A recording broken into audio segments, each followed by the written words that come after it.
اور ایک آیت میں نے آپ حضرات کے سامنے پڑھی ہے، یہ اس مہینے کے تعلق سے ہے جس میں ہم گزر رہے ہیں، اور ایک حدیث میں نے پڑھی ہے جس کے راوی کرنے والے ام سلمہ رضی اللہ عنہا ہے۔ وہ فرماتی ہیں کہ میں نے نبی صلی اللہ علیہ وسلم کو نہیں دیکھا، ما رأیت النبی صلی اللہ علیہ وسلم یصوم شہرین متتابعین الا شعبان و رمضان، رواہ الترمذی۔ فرمانے کہ دیکھو اللہ کے نبی صلی اللہ علیہ وسلم کو میں نے نہیں دیکھا کثرت سے روزے رکھتے ہوئے، پے در پے روزے رکھتے ہوئے، متتابعین کہ یکے بعد دیگرے آپ روزہ رکھ رہے ہوں اور فوری کنٹینیوسلی روزہ رکھ رہے ہوں۔ اور یہ رکھنے کی وجہ کیا ہے؟ یہ رکھنے کی وجہ یہ ہے، آپ ہمیں رمضان کی تیاری بتلا رہے ہیں، کہ رمضان کی اہمیت کو بتلا رہے ہیں کہ پیارے آقا شعبان اور رمضان کے روزے کثرت سے رہتے تھے۔ رمضان کے تو فرض ہے، رمضان کی تیاری اور اہمیت کو بتلانے کے لیے پیارے آقا صلی اللہ علیہ وسلم نے شعبان کے مہینے میں بھی روزے رکھا ہے۔ اسی لیے دعا کرتے رہنا چاہیے، اللہ آپ نے ہمیں شعبان تک پہنچا دیا، اب آگے ماہ مبارک تک بھی پہنچا دے، اور اس کی تیاری ابھی سے کرنے کی ضرورت ہے۔ اور پھر امت کو کیا تعلیم دی؟ امت کو تعلیم دی ہے کہ دیکھو روزے رکھیے، شعبان میں رمضان کی تیاری کرنے کے لیے روزے رکھیے، لیکن میری امت کو میں اجازت نہیں دیتا کہ نصف شعبان کے بعد کے وہ روزے رکھے۔ 15 شعبان گزرنے کے بعد روزے رکھنے کی میں اجازت نہیں دیتا، کیونکہ یہ کثرت سے روزے رکھے گی تو یہ کمزور پڑ جائے گی اور اپنے آپ کو ہلاکت، کمزوری محسوس کرتے ہوئے رمضان کے روزوں میں کوتاہی برتنے لگے گی۔ رمضان کی اہمیت کو اسی لیے بولتے نہیں، بار بار کوئی ایک چیز دیکھتے رہتا، اگر اس کے اندر محبت نہیں ہے تو وہ چیز کے اندر کیفیت نہیں بدلتی۔ کوئی روز جا رہے ہیں بیت اللہ دیکھنے کے لیے، ہر سال جا رہے آ رہے ہیں، ہر 2 مہینے میں ایک بار جا رہے آ رہے ہیں، لیکن واپس آنے کے بعد کیفیت جیسی کی ویسی ہے، پہلے بھی جیسے برے تھے ابھی بھی ویسے برے ہیں۔ تو یہ کیفیت بدلتی نہیں ہے، اس وجہ سے کہ دل میں عظمت نہیں ہے۔ عظمت پیدا کر کے جانا، ایک بار جا کے آئے، دوسرے بار جانے کا شوق ہونا، جا کے پھر دوسری بار جا کے آئے، تیسری بار کا شوق، ایسا تڑپنا، زندگی میں چینجز نظر آتے رہنا۔ رمضان آتا جاتا لیکن چینجز نہیں آئے تو آپ کے رمضان کا کیا فائدہ؟ شعبان آیا، 15ویں شعبان ملی، لیکن چینجز نہیں آئے تو آپ کی زندگی میں یہ دن آ کے کیا فائدہ؟ آپ نے قرآن پڑھا، پڑھنے کے بعد آپ کی زندگی میں بدلاؤ نہیں آیا تو اس کا کیا فائدہ؟ صحابہ قرآن سن رہے ہیں، سننے کے بعد کانوں میں ایسا سکون دل میں پڑ رہا ہے، کان میں آواز پڑ رہی ہے قرآن کی، اور دوسرے دن زندگی بدل رہی ہے، ایمان لا رہے ہیں۔ قرآن پڑھنے سے دل نرم ہوتا ہے اور اللہ کا قرب حاصل ہوتا ہے۔ ابھی سے قرآن کی کثرت کرنے کی ضرورت ہے۔ میں نے آپ کے سامنے حدیث ایک تو روایت کی ہے کہ اور فرمایا پیارے آقا صلی اللہ علیہ وسلم نے کہ عمل کو زیادہ اختیار کرو، ان دنوں میں ثواب دینے والے، ثواب والے اعمال زیادہ کرو تاکہ رمضان میں تمہیں اعمال کرنے میں آسانی ہو، دشواری پیدا نہ ہو۔ یہ بھی بخاری کی روایت ہے۔ شعبان کے پورے دنوں میں آپ صلی اللہ علیہ وسلم روزہ رہتے تھے۔ آپ صلی اللہ علیہ وسلم نے فرمایا کرتے تھے کہ عمل وہی اختیار کرو جس کی تم میں طاقت ہو۔ آپ جو کر سکتے اتنا ہی کام کرو، جو نہیں کر سکتے آج بیٹھ کے آج بولے مول صاحب پورا قرآن پڑھ لیتا ہوں، آج سے روز پڑھتا ہوں، بولے گھر کو جا کے قرآن کھولے، ایک دن قرآن پڑھے، دوسرے دن چلے گیا، تیسرے دن چلے گیا۔ اب یہ کام اللہ کے نبی کو بھی پسند نہیں ہے، اللہ کو بھی پسند نہیں ہے۔ اس لیے فرمایا ایک استقامت 1000 کرامتوں سے بڑی ہے۔ کسی ولی کی کرامت ہے، کوئی جانماز جو ہے ہوا میں بچھا کے نماز پڑھ رہے ہیں، کوئی پانی پہ بچھا کے نماز پڑھ رہے ہیں سمندر میں، یہ زیادہ بڑی بات نہیں ہے، یہ تو کوئی بھی کر سکتے، لیکن پابندی سے کوئی کام کرتے رہنا، کنٹینیوس رہنا، تھوڑا کرو لیکن کنٹینیو کرو، وہ دل پہ بہت اثر کرتی۔ جیسے پانی کا قطرہ ایک ایک کر کے گرتا ہے تو پہاڑ کو بھی چھل لیتا ہے، سوراخ بنا دیتا ہے۔ اسی طرح عمل تھوڑا ہو، پابندی ہو، استقامت جسے کہتے ہیں. قرآن کی آیت ہے ان الذین قالوا ربنا اللہ ثم استقاموا، فرمایا بے شک وہ لوگ، ان الذین قالوا جو یہ کہتے ہیں، کہہ رہے ہیں ربنا اللہ، ہمارا رب اللہ ہے، ثم استقاموا، پھر اس پہ استقامت سے جمے رہے کہ میرا ہی رب اللہ ہے، اللہ کے علاوہ کوئی نہیں، کوئی نہیں، ہر چیز میں توحید میں پکے، استقامت ہے. تتنزل علیہم الملائکہ، اس کے بعد ہے کہ فرشتے رحمتیں نازل کریں گے، رحمتیں نازل ہوں گے آپ کے اوپر.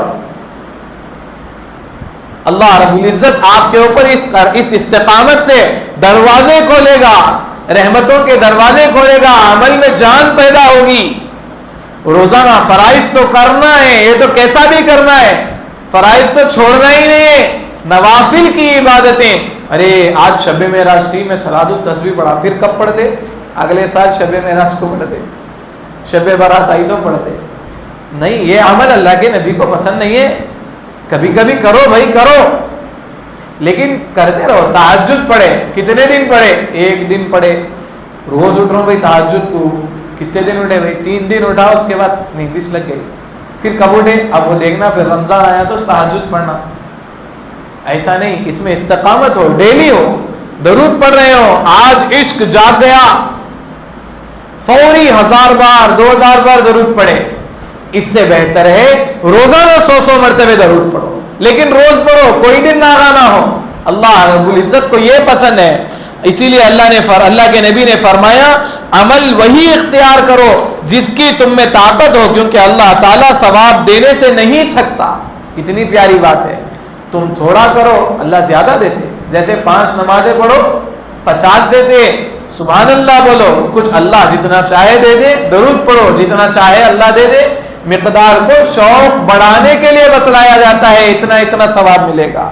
پھر نبی صلی اللہ علیہ وسلم اس نماز کو سب سے زیادہ پسند فرماتے جس پر ہمیشگی اختیار کی جائے، خواہ کم ہی کیوں نہ ہو. چنانچہ نبی صلی اللہ علیہ وسلم جب کوئی نماز شروع کرتے تو اسے ہمیشہ پڑھتے تھے. بخاری کی روایت ہے. کیا بول رہے ہیں؟ نماز پڑھ رہے ہیں نفل، اشراق کی، آج پڑھے، کل پڑھے، پرسوں پڑھے، نیند آ گئی تو پھر سو گئے. اپنی مرضی میں تو پڑھے، نہیں تو نہیں پڑھے. نہیں، پابندی کرو. کوئی بھی عمل میں، ہر عمل میں فرض تو پابندی سے کرنا ہے، نہیں چاہ کے بھی کرنا ہے، چاہ کے بھی کرنا ہے.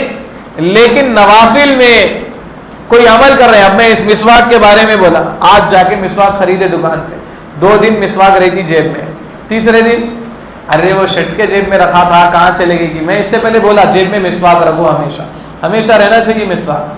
آپ کو معلوم ہے اس کی فضیلت بہت ہے. خالی رکھو بول تو جیب میں رکھ کے پین کے ساتھ پھرنا نہیں ہے. مسواک کرنا اس کی فضیلت ہے. پابندی اختیار کرنا. تھوڑا ٹائم لگتا ہے، ڈیلی کرو، ڈیلی کرو. 1 ٹائم کی نماز میں کرو، 2 ٹائم کی کرو، پھر 5 ٹائم کی نماز میں کرو. پھر آپ ہر کام میں مواظبت اختیار کریں گے، اللہ رب العزت اس میں برکتیں نازل کرے گا. اور ایک روایت ابو داؤد کی ہے جس کے بارے میں نے شروع میں کہا تھا کہ دیکھو اللہ کے نبی نے آدھے شعبان کے روزے رکھنے کی تاکید فرمایا ہے اور آگے زیادہ رکھنے سے منع فرمایا ہے. اس میں حضرت آپ صلی اللہ علیہ وسلم کی روایت بیان کر رہے ہیں. حضرت ابو ہریرہ رضی اللہ عنہ سے روایت ہے کہ رسول اللہ صلی اللہ علیہ وسلم نے فرمایا جب نصف شعبان ہو جائے تو روزے نہ رکھو. حدیث کون سی ہے؟ ابو داؤد کی. یہ بھی حدیث کی بڑی کتاب ہے. تو اس میں آپ فرما رہے ہیں روزہ نہ رکھو نصف شعبان ہو جائے. کیوں فرمایا یہ بات؟ کہ آگے آپ کو تکلیف ہو جائے گی. رمضان کے روزے رکھنے میں آپ کے اندر وہ حشاشیت اور بشاشیت نہیں رہے گی. اسی لیے پیارے دوستوں اس مہینے میں روزوں کا اہتمام کریے. 15 دن تک ہے، آپ رہنا چاہیں رہیے، نہیں رہ سکتے کوئی حرج نہیں. نفل کام ہے. اور یاد رکھیے نفل کام علل اعلان نہیں کیا جاتا ہے. اس کو یاد رکھیے. نفل کام علل اعلان نہیں کیا جاتا ہے، چھپ کر کیا جاتا ہے. فرض دکھا کر کیا جاتا ہے، واجب دکھا کر کیا جاتا ہے، سنت مؤکدہ دکھا کر کی جاتی ہے. لیکن نفل کام چھپا کر کرنا چاہیے کیونکہ یہ آپ کا اور اللہ کا پرسنل معاملہ ہے.